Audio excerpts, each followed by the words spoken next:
So we are women from every part of South Africa.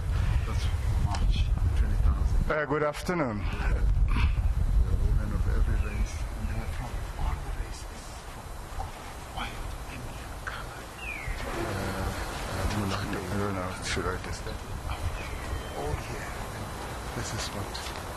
It was put in 1994. Yeah, after 1994. That was a powerful message. Sorry. Mr. President. Excellencies, the President of the Republic of South Africa and the President of the French Republic, honorable ministers and senior officials, members of the media, ladies and gentlemen, we shall now witness the signing ceremony between the Republic of South Africa, represented by Honorable Minister Nzimande, and French Republic, represented by Minister Le Drian. They will be signing the agreement between the government of the Republic of South Africa and the government of the French Republic on scientific, technological, and innovation cooperation. Honorable Ministers, can you please take your positions for the signing ceremony? Thank you.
We're watching at the moment live from the Union buildings the signing of an agreement of cooperation between France and South Africa focused on innovation, science and technology.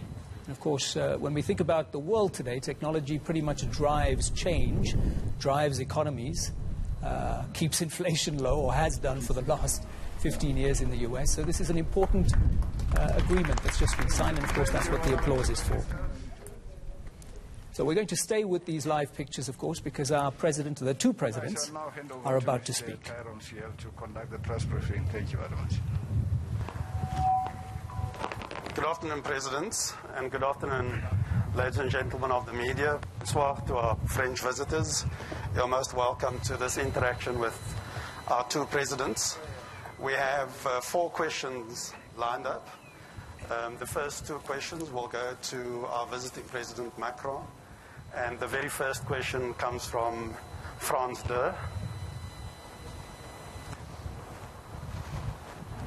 Bonjour Messieurs les Présidents, Nicolas Bertrand pour France Télévisions. Une question qui vous concerne tous les deux. Le nord du Mozambique est en proie à une insurrection djihadiste depuis des années qui s'intensifie et menace tout le développement économique de la région. La SADC pourrait intervenir. Est-ce que la France, concrètement, pourrait soutenir cette intervention sur le terrain, et notamment avec la marine nationale? Intervention on the ground, in particular with some support of the French Navy. No, I didn't get a translation. So sorry, my French is not so good on. I don't know if there is a translation for. The question was about Mozambique and the potential French intervention on the seaside under the umbrella of SADC. So I will answer in French, and I think the question was as well for you and Mozambique situation. Okay. Okay. Peut-être. Donc je vais passer en français pour vous répondre. Non, vous avez évidemment raison de souligner l'importance de la question du Mozambique. Et nous en avons we discussed it avec le président. A moment ago with the president. La célébration des oiseaux. Oh, the birds are with us.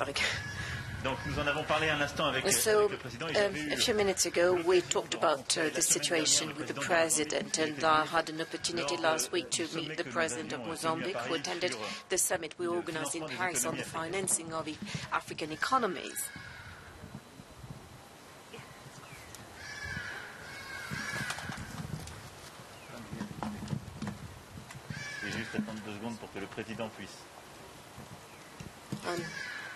Briefly posing to make sure that President Ramaphosa can hear me.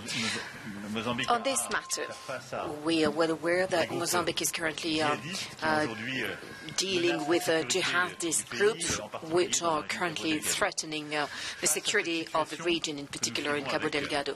We've been, of course, monitoring the situation with a great deal of concerns, and France's willingness is to remain extremely coordinated, of course, with Mozambique and the countries in the region. We are available to help, but within the context of a political solution, which, first of all, should be requested by Mozambique, second, structured by SADC. A meeting was held yesterday, as you are aware, and I will leave President Ramaphosa to tell us about it, given that he attended the meeting and is playing a key role in this matter. But should the decision be taken to launch intervention of SADC to restore the full sovereignty of Mozambique on the whole of its territory, France is available. We stand available to contribute to operations, Navy operations.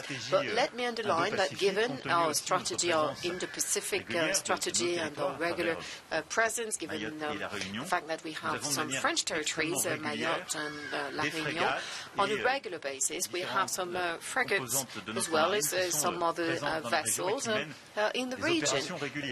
And on a regular basis, organize operations, so we could be available and very quickly so if requested. But the heart of the answer, it should be an African response at the request of Mozambique and coordinated with the main neighboring countries. Thank you, President Macron. In relation to this question of Mozambique, indeed, we held a summit, what we call a double troika summit yesterday. We discussed the situation in Mozambique extensively and started off by receiving a report of the technical assessment team that had been sent to Mozambique. They informed us of their own analysis and understanding of the situation. And in the course of the discussions, we listened very carefully to Mozambique's needs, and they articulated them very, very well indeed. And SADC stands at the ready to assist Mozambique to ward off these insurgents and to ensure that we return and restore peace and stability in Mozambique.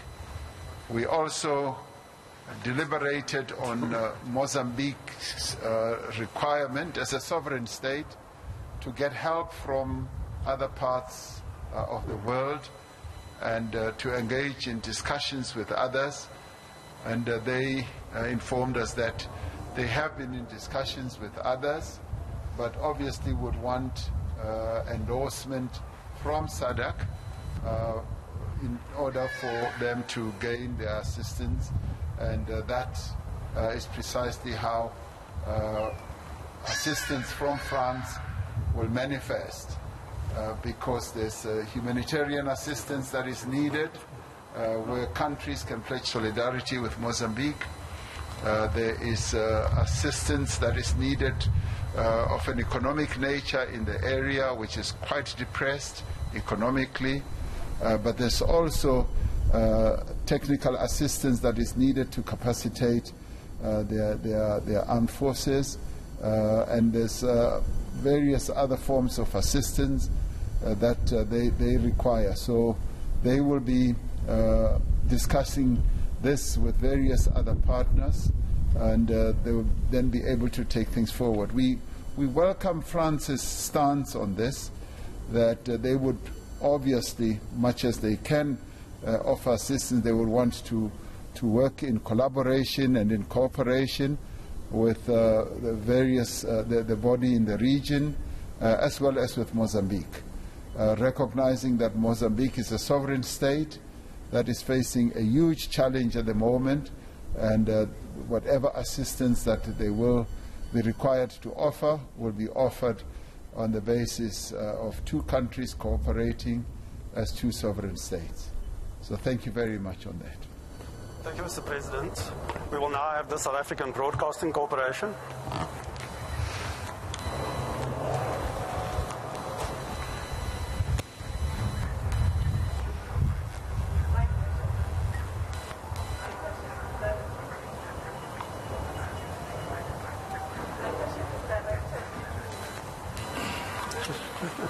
My question is directed to President Macron and President Ramaphosa. President Macron, your first stop was in Rwanda. Africans have been following your trip down to Africa. You extended an apology to Rwanda based on the genocide of 1994, but Africans are saying you didn't go far enough in really showing remorse and a straight apology, not a forgiveness. And I think President Ramaphosa can also weigh in. Africa is very sensitive in terms of these relations, and at times they really want to see genuine apology based on what transpired during the colonial era and the apartheid era. Je vais me permettre de vous répondre en français, ce qui me permettra d'être plus précis sur un sujet aussi délicat que celui-ci. I will be answering your question in France because it's a very sensitive subject, and that will allow me to be more specific. Today with President Ramaphosa, we talked about precisely the importance of having a vision for the future of Africa. And let me tell you how much I'm convinced that for the generation to which I belong, of European leaders, it is one of the most important decisions. And I turned this into a key element, not just of the French foreign affairs policy, because of our own policy, because France is our country is fed by all of these diaspora, all of these Africans who have a lot of contacts and connections with France. And I'm convinced that what matters is to make sure that Africa, as a continent and a family of sovereign countries, to help them or to support them to the extent that we can, to make sure that their youth can succeed. In this context, there are a number of situations of the past which are still there, if I may say, but each of them is different, and we shall, I believe, be prudent in order not to mix all of the African issues. I believe there is a common destiny for Africa. That being said, when you look back at history and remembrance, there are as many issues as there are situations in Africa. The issue of the Tutsis in Rwanda has nothing to do with colonialism. It's very different from the situation of South Africa. It is very specific, and I covered the matter in great details yesterday. What matters to me is the way President Kagame and the way the Rwandans themselves received what I said, and I have a feeling that they felt that I respect them and told them the truth, and this is what I'm doing. Of course, there are always people who can say that we should be doing much more because there is the past between the African continent and the European continent, which is includes all of this resentment and what is said and what is not said. But if you mix everything, we will not sort out anything. So please allow me to put the issue of the genocide against the Tutsis in 1994 back into the very specific circumstances. And what I told to the Rwandan to people of Rwanda yesterday, and I will not repeat everything that I said, but I would like to tell you that I very totally sincerely tell you that I said what I very much believe. And I believe that sincerely as well, President Kagame said that this is what they were expecting.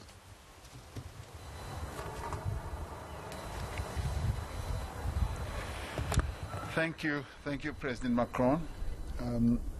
I'd like to say that I discussed this matter with President Macron, and he explained to me precisely the stance that he and France are taking on all this, and they're doing it with a degree of genuineness and explaining the role and admitting to some of the mistakes that were made. And I think we should be pleased that there is now rapprochement between Rwanda and France on this matter. They are discussing the issues. And President Macron has been brave enough and courageous enough to go to Rwanda and deal with the issues that have caused a great deal of pain to so many people in Rwanda. And I'd like to say that they need time, they need to be given the opportunity to work through the issues. And I think President Kagame, in accepting the statements that were made by President Macron, is indicating that they are willing and ready to engage with France, because what happened in the genocide has caused a great deal of trauma and pain, and has also sullied the relations between two wonderful countries. So they need to find a way of getting closer to one another. And all we can say is that we want to wish them well. We've been, over the years, working through our own historic pain of racism, of colonialism, of oppression, and we can but wish them the best, as they too have to work through all these challenges that beset their country and their people. So thank you very much. Thank you, Mr. President. We have two more questions before I will invite the presidents just to give us your impressions of the talks you've had this afternoon before we proceed to the second part of this program for the state visit. Our next question is from Europe 1.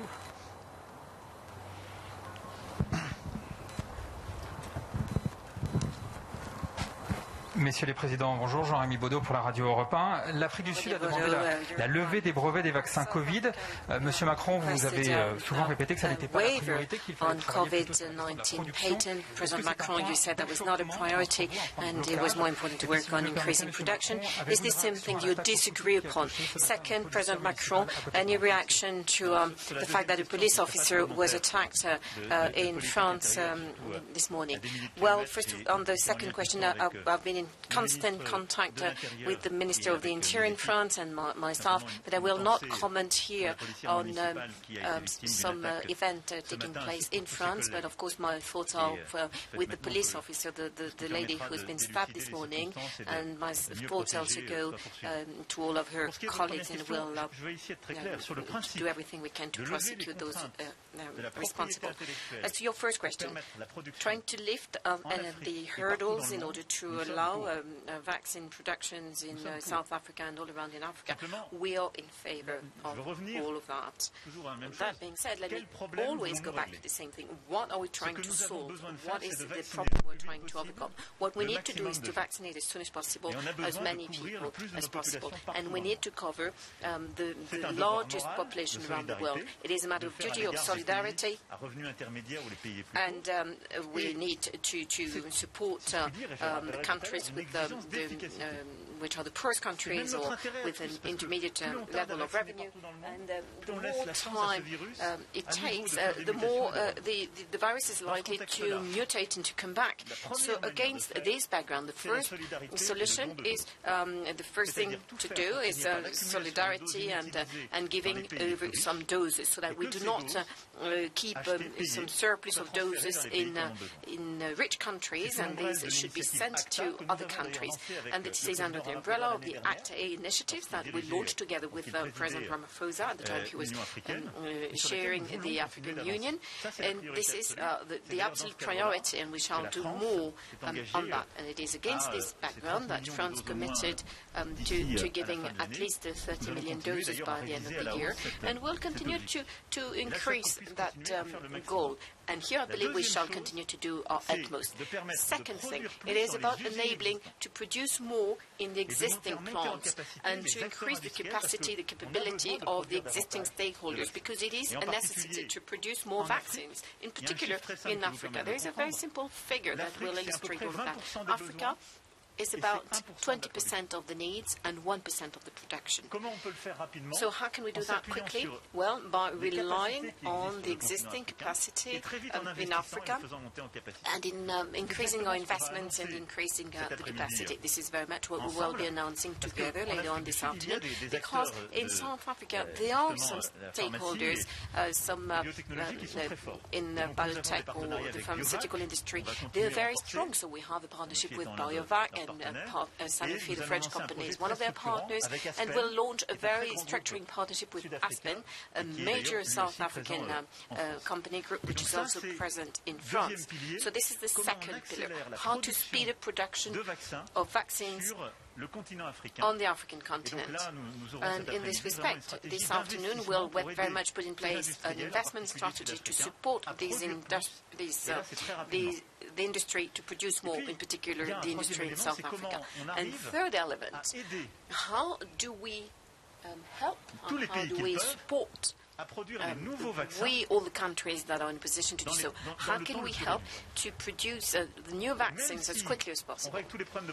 Of course, even if you sort out all the issues of intellectual property or industrial property, it will take 2 to 3 years, because here these are some new technologies that may not necessarily be adapted. So we need to do it, but it will take time.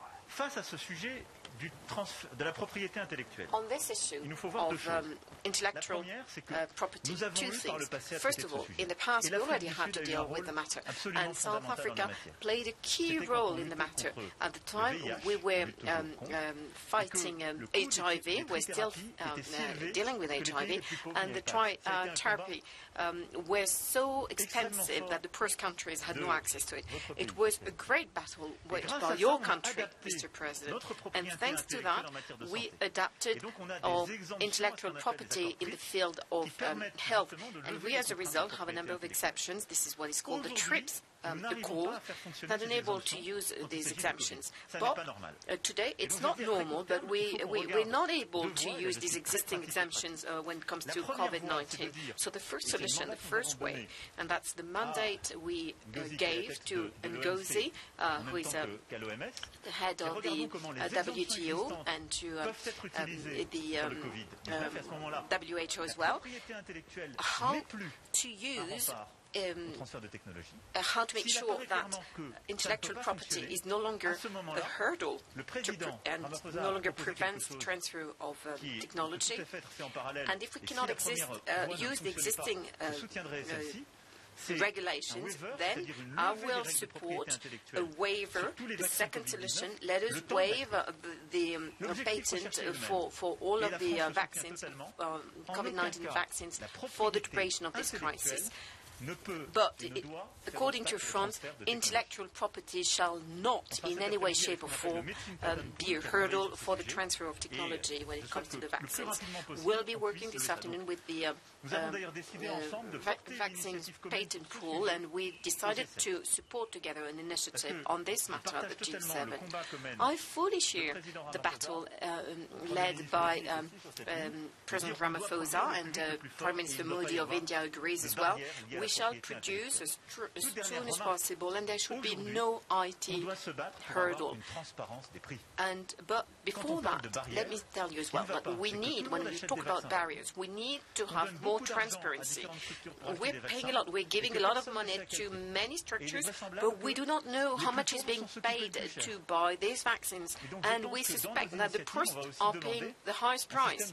So in our system, we also want responsibility and transparency in all international mechanisms for the prices. I hope that this is clear, but I very much wanted to go into the details because it is an essential matter.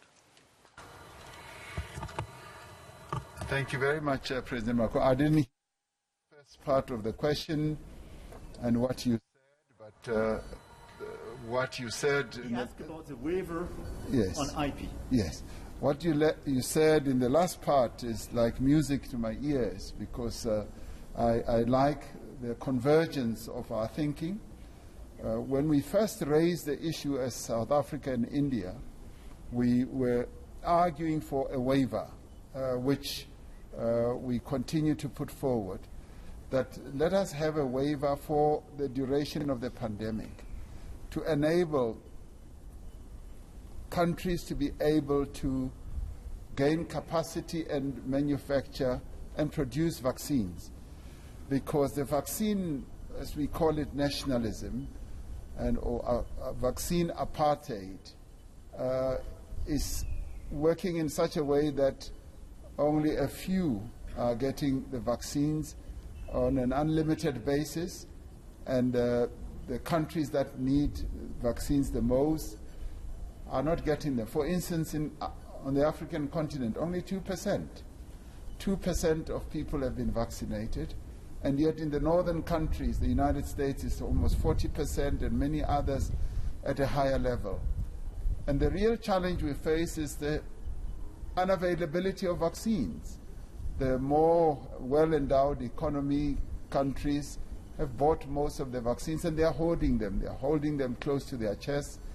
And we are now stuck because of a whole number of reasons, but more importantly, we don't have the availability of the vaccines right now as we need them. So it is for that reason that we've called for the waiver of the vaccine, of the TRIPS at the WTO.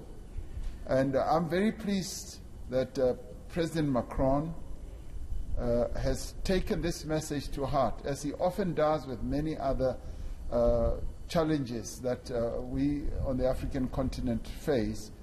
He's taken it to heart and is very supportive. What they have now come up with is something that we can work with. One is to capacitate a number of countries on the continent to be able to manufacture their own vaccines, but at the same time to move ahead at the WTO that this matter of the waiver should now be considered, and considered seriously.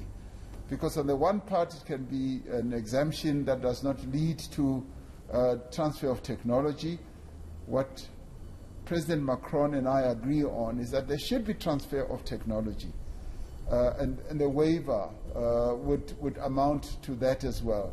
So it is important that capacity building should not just be through just giving either a license or whatever. It must result in the transfer of technology, of knowledge, so that countries on the African continent should have the capacity. Now, how many countries on the African continent would have the capacity?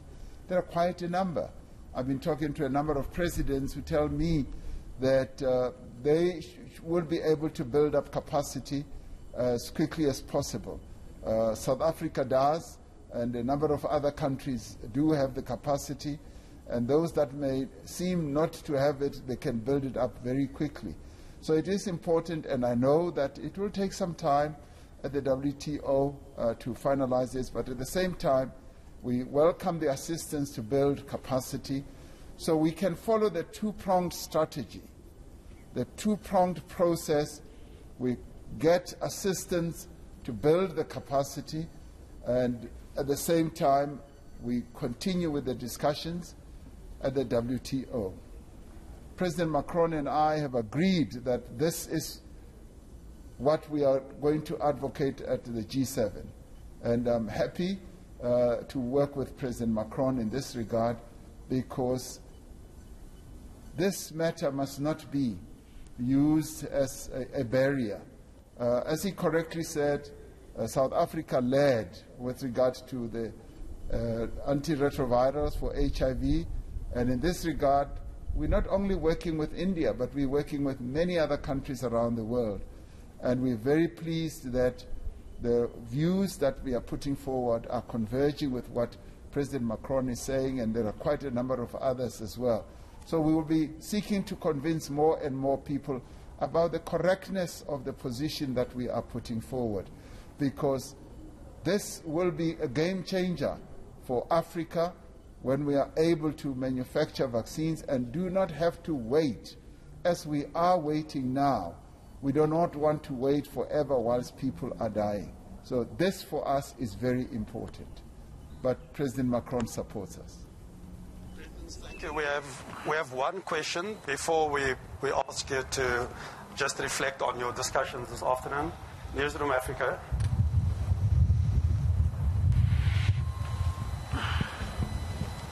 Good afternoon. My name is Mbali Tetani from Newsroom Africa. My question goes to the President of the country, Mr. Ramaphosa. You know, when you look at this visit, what forms a part of it most is the issue around COVID-19 and the vaccines. And something that has plagued your cabinet is, of course, the issue around, digital vibes, and has also concerning the Minister of Health. There are a number of political parties and formations calling for the health minister to step down because of these allegations, of course looking into irregularities there when it comes to that contract. Just want to find out, what is your response, Mr. President, to dealing with this issue? It is in the midst of COVID-19. It does relate to that. I know that the SIU is looking into this matter. Thank you. Thank you, Mbali. The very last statement you make, that you know that the SIU is looking at this matter. SIU is a special investigation unit, President Macron, that investigates maladministration, corruption, and malfeasance in government. So I'm waiting for the SIU to finish their own report. There's been a preliminary investigation at the departmental level, and the minister has briefed me, and I'm now waiting to see how the SIU will conclude on this matter. And I know that they are working quite fast and feverishly to come up with a report. And I would say that until that has been done, I'd like to be given the time to consider what they will come up with, and thereafter we will be able to handle the matter. So, and I hear that there are various calls that are being made, and I've heard them, and I'd like to see the SIU report and to look at the matter quite closely myself, and thereafter we will take the matter forward. Thank you, Mr. President. I'd like to invite President Macron just to reflect briefly on the discussions today, and you'll be followed by President Ramaphosa. Thank you. Merci beaucoup. Thank you very much. Cher Président, cher Cyril, merci. Dear President, dear Cyril, first of all, thank you ever so much for welcoming me here in your country today. Let me tell you how honored and pleased we were with your presence in Paris last week in such dire circumstances. But you did attend the conference on the financing of the African economies. Next, of course, myself, I'm honored and moved as well to be with you today. Honored because this is a very important visit for our countries. I was able to accept your invitation, and we've been able to work together on many matters, bilateral, regional, multilateral, and moved as well because the relationship with your country and what your country represents, and this we could see when we arrived, and these steps themselves tell about your history or part of your history. This is something to which I was referring to earlier on today. The ability of the African continent to grasp its own destiny and to structure the battles of the end of its battles of the end of the 20th century, and to do that with bravery, determination, and inspiration. I'm aware that South Africa is a country of various histories and remembrance, it is a matter of reconciliation, a country of pain, reconciliation, tradition and innovation. And I very much admire the way your country is enabled both to deal with current challenges while embracing all of this diversity, a huge diversity. I believe that yourself, you speak 8 of the 11 languages of your country. And it is both a source of inspiration and of respect. And I'm being told that I believe that in your culture, ambition and is very important, and I hear there is an ancient word of Khoisan origin, yapo, which means that one dream together, and that there is no dream until it is shared by all of the community. And it is with around this concept that I very much would like to structure what we intend to do at a bilateral level, but in more general terms, everything we'd like to do and the way we would like to approach together the challenges of the continent. Together with President Ramaphosa, and like I was saying earlier, we talked about the fact that I'm convinced that our challenge is to help Africa succeed, and particularly the African youth. It is a huge opportunity for the continent and for the relationship between Africa and Europe, but that requires a level of investments, of unprecedented investments and transformation. And that very much at a time when we're facing with challenges which only a few generations had to deal with. So we want to do it together. So the first question is, how together can we upgrade the cooperation, financial, economic cooperation with Africa, between Africa and the rest of the world. Such was the purpose of this summit last week in Paris, and we want to make sure that the international community, first of all, mobilizes in order to help Africa between now and 2025, so that we reach the 280 billion that are lacking as a result of the COVID crisis. So we will, that's the minimum, the absolute minimum. So we will issue the new special drawing rights of the IMF, and France committed to make sure that Africa gets at least 100 billion out of it, and by reallocating part of what goes to the rich countries. Next, it is about reorganizing the debts of all the countries, not just the Western countries, but also all of the other countries, the G20 countries, reallocate, reorganize the debt, and then we also need to rethink the debts that apply to the fiscal rules with Africa. China is reviewing its rules, and Europe as well, and we can't keep applying standards of the 1980s. Lastly, we need to step up entrepreneurship, and we need with that to have more private investments, and this is the reason why Mokhtar Diab, the head of the International Financial Society, is together with me today.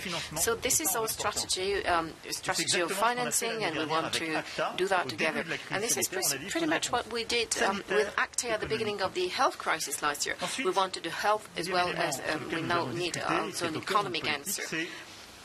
Next, something else that is at the heart of all cooperation, vaccines and health.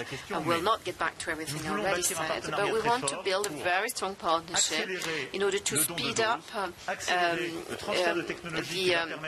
the giving doses and technology transfer that will enable to step up production capacity in South Africa and in Africa, and find solutions to issues of intellectual property, which should certainly not slow down things. So we, to that effect, will take an initiative within the G7, but also, as of today, we will jointly take some initiatives to bring about some financing in order to step up the capacity of a number of African partners. And let me not forget the rest of the solution in the health when it comes to the health matter. We decided to increase and to the French Development Agency will provide 2 billion euros of assistance to strengthen the primary health care system. We also want to help on diagnosis and therapeutical elements, and we'll work on that. And there will be a number of Franco-African partnerships still on the occasion of this visit as well. Third element regarding our joint response to current challenges within the context of our partnership. It is about employment, and in particular the employment of young people. We need to reinvent our growth models, and in particular also deal with energy transition and the climate change. In this respect, France and the European Union stand ready to support South Africa in different ways. First of all, in very concrete terms, by articulating our international agenda together, and we already began working on that. When it comes as well to conservation of the biodiversity and climate change, having some joint initiatives. Next, financing some renewable energy projects or nuclear projects. We talked about all of that, and there are a number of French companies which were selected back in March for some renewable energy projects, and we very much want to sincerely support the energy transition of South Africa, while helping as well to create more jobs or new jobs in the field. And this is also our philosophy. We will work together. We will support by 200 million euros, support the issuance of first green bonds in South Africa. So it means that we have a sustainable commitment to the transition of South Africa towards a low-carbon economy. And then there is DESCOM, and we will continue to support this transition, which is presently geared towards the future. So somehow it is an ever closer cooperation between our economies, and it is not just for these subjects I just mentioned.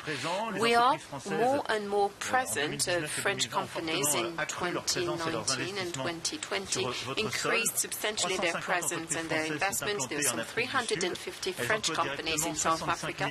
That represents some 65,000 jobs directly, and they will continue to support your projects to increase the growth.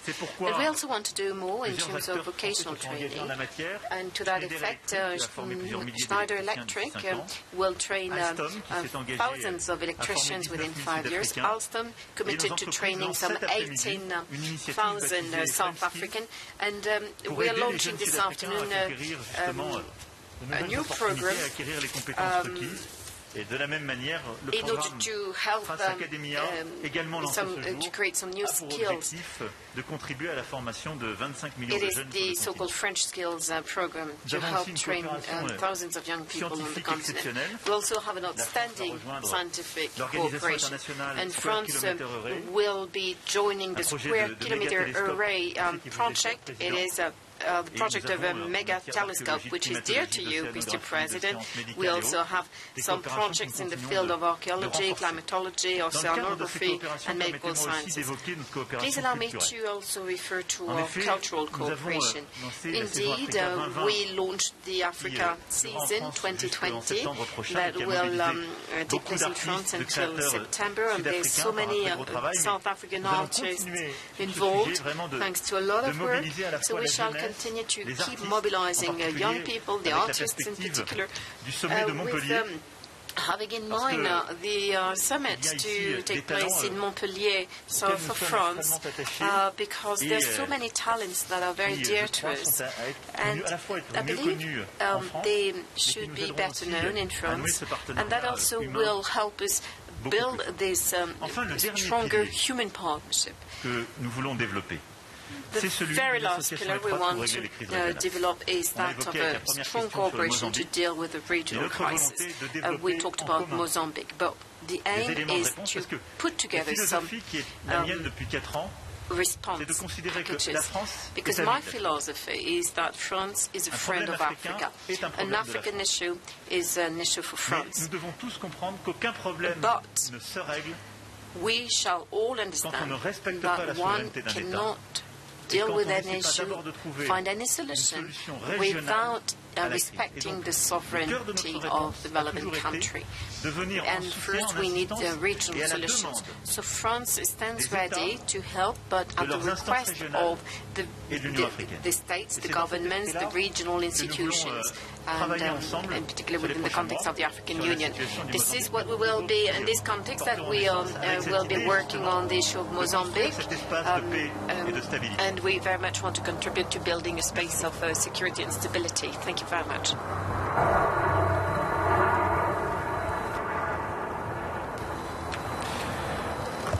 Thank you very much, President Macron. I'd like to start off by expressing our gratitude for your presence and your visit here in South Africa. We're truly honored and elated that you could spare time to come here to not only hold official talks with us, but also to come and launch a particular project. So we're really pleased that you could come visit us for a state visit, however short it has been. Our discussions spanned over a number of issues.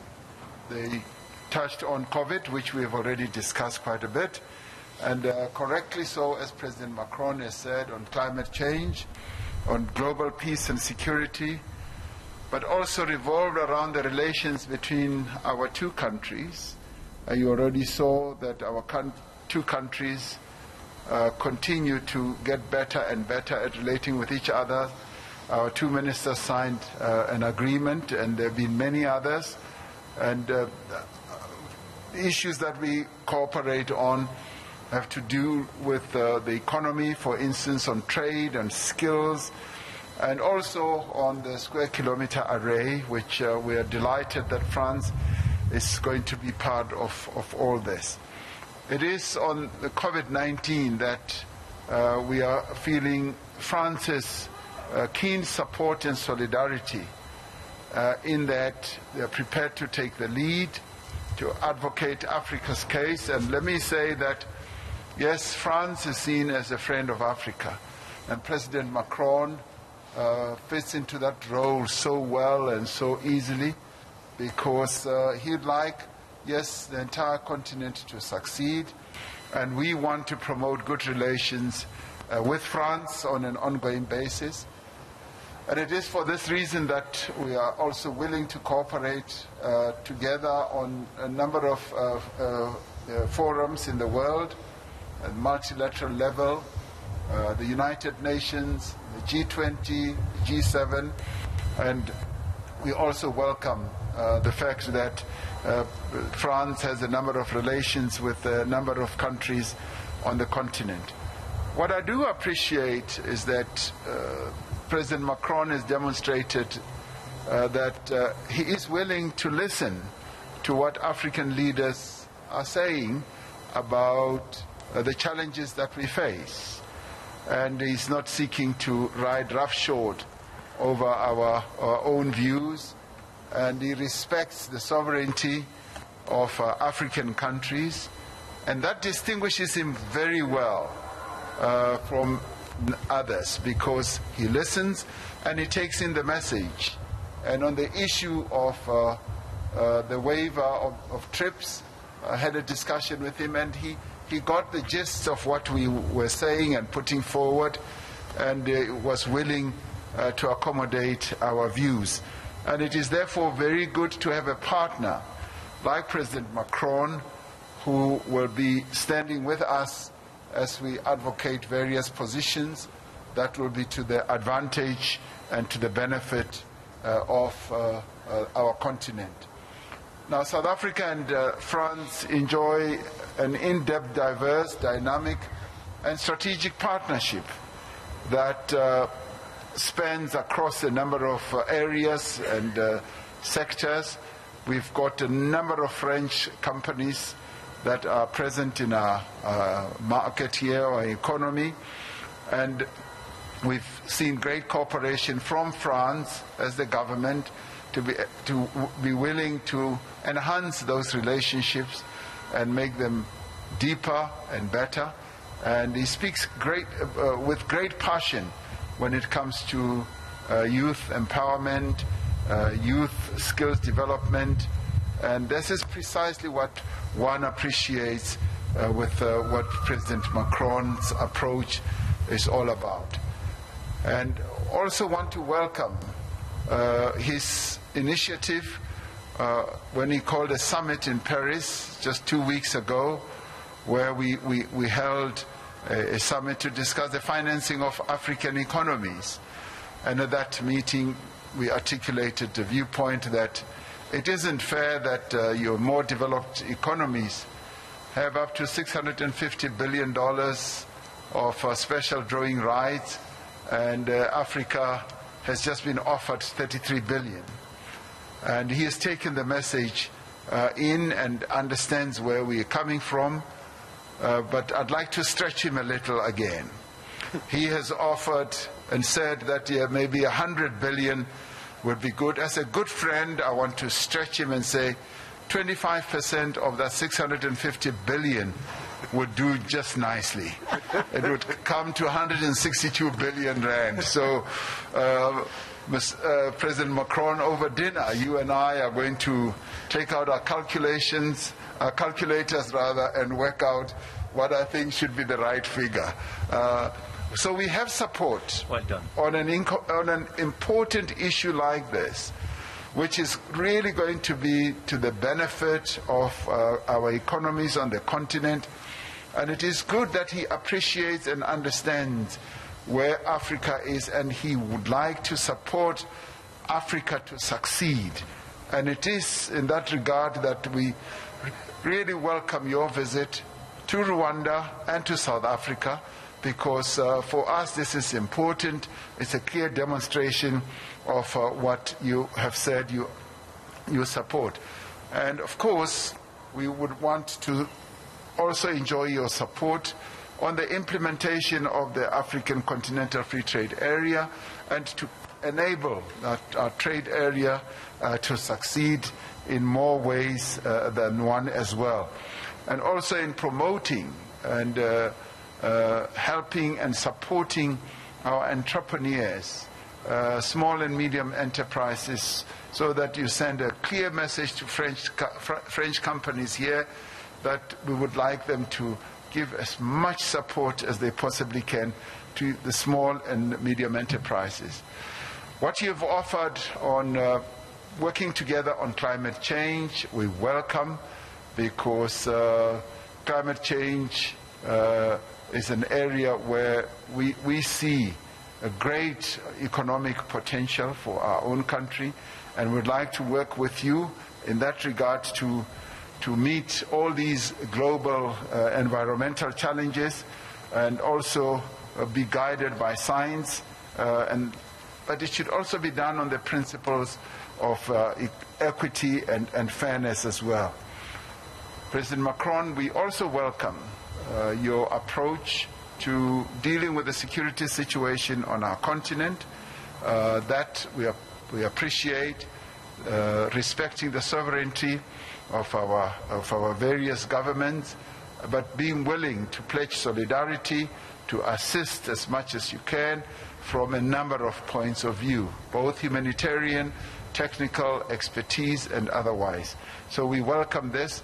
For me, this has been a wonderful visit, which also solidifies a good friendship that has evolved between myself and President Macron. We generally see things more or less in the same way, and are quite supportive on a number of areas and a number of issues. So we will continue working together, and for our two countries, this forms a very solid foundation to continue strengthening the relations between South Africa and France. And I really am delighted that you are here, my good friend. Thank you so much. Thank you. Thank you, Mr. President. Thank you. Thank you. Thank you. Can we go home now? Merci. Thank you. Where do we go now? We go to the university.